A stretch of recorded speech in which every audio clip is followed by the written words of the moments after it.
Hello, America. It is September 12th, 2025, the longest week we seem to have had this year.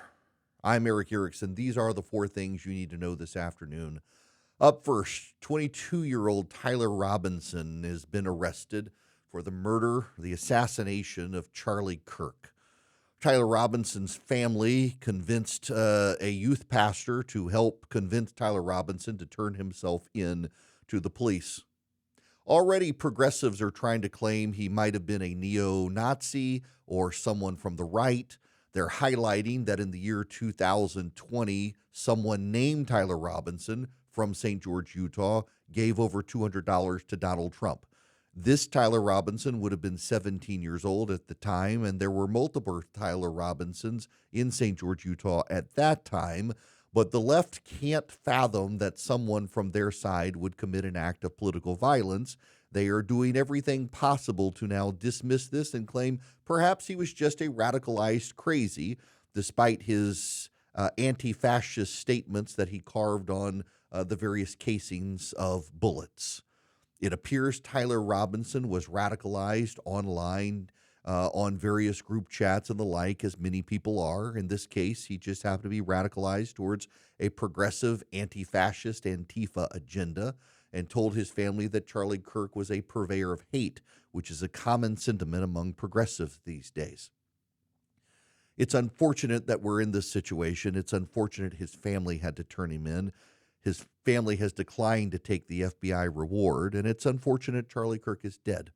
What's also unfortunate is that people on the left have convinced themselves of not just their superiority, but their virtuousness, such that they can't contemplate that someone could be radicalized to the left and stoop to violence that they believe only inhabits the right. This explains the conversations we continue to have in the media, where either they focus on Donald Trump and the right, or they both sides it to dismiss it and say it's no big deal. Yet there continues to be a growing strain of violence festering on the left. Earlier, when I noted online that Tyler Robinson was a progressive fascist, a number of people condemned Donald Trump for saying that he was a radical leftist before knowing it was the case, as opposed to acknowledging Donald Trump was right. Until the left is willing to recognize and give voice to the fact that there are violent strains on the left, we're going to keep having these problems. Up next, President Trump is sending the National Guard to Memphis, Tennessee, and possibly to New Orleans. He told Fox and Friends this morning that working with Governor Bill Lee in Tennessee, he would be deploying the National Guard to assist police in Memphis. Now, crime in Memphis is statistically down, although part of that is people have given up reporting it. It's so pervasive. But even with murder at a 6-year low, Memphis ranks at the top in the nation for murders. Think about that.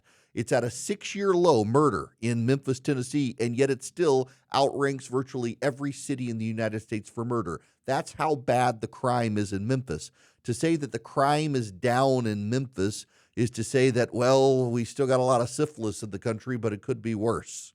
It's bad in Memphis. I have family that lives near Memphis. Memphis at night, even in tourist areas now, can turn violent. The president has decided he will show blue states that he can solve crime problems working in conjunction with states, and he noted that he's not sending the National Guard to Chicago because, though he very much wants to, it's the local government in Chicago that stands in the way. So by going to places like Memphis and New Orleans, which I suggested, he can show that red states are committed to lowering crime and show blue states, even without banning guns, it's actually possible to get a meaningful reduction in crime so that citizens in those areas feel safe. Up next, consumer sentiment is now falling, and in fact, there have been a lot of revisions in the growth estimates of the country that we're not going to see as much growth. Again, people have politicized tariffs. The president says they're great, so a lot of his supporters say they're great, but consumer sentiment shows costs are going up. Grocery prices, they're starting to feel like are going up. They still don't feel like inflation has been dealt with a lot, and they're worried about moving forward. What's the economy going to look like? Manufacturing jobs, they've lost 75,000. In the last 3 months. We know that the economic revisions have shown 911,000 jobs were never created that the government said were created in the last year of Joe Biden's White House. Consumer sentiment continues to fall in this country. That's a warning sign for Republicans. Perhaps a reduction in the interest rate by the Federal Reserve will help it, but Republicans should not trifle with this. Democrats spent 3 years with Joe Biden dismissing economic concerns from consumers and voters, and now Republicans have followed into the same trap. The only major policy that has changed is tariffs, and voters are still concerned about rising costs. That should be a warning sign for the Republicans. Instead of trying to dismiss their concerns and telling them that they don't know what they're talking about with tariffs, Republicans should take the consumer sentiments meaningfully and try to address the concern. Energy is one way to do it. Lower energy prices. Lastly, it's the weekend. Thank God. We're all exhausted. This has been a heavy week in America. I would encourage you to go home this weekend and unplug as best you can from the internet, from the noise, and from the news, and enjoy your family, enjoy your community. You know, I say this all the time, but it's worth saying here at the end. When the Jews were sent into exile, the prophet Jeremiah sent them a letter and told them they'd be there for about 40 years. In fact, the Bible records it was the prophet Daniel in exile reading Jeremiah's letter, realizing that they were going to be in exile for an extended period of time. And the prophet Jeremiah said, "These are the words of the Lord your God.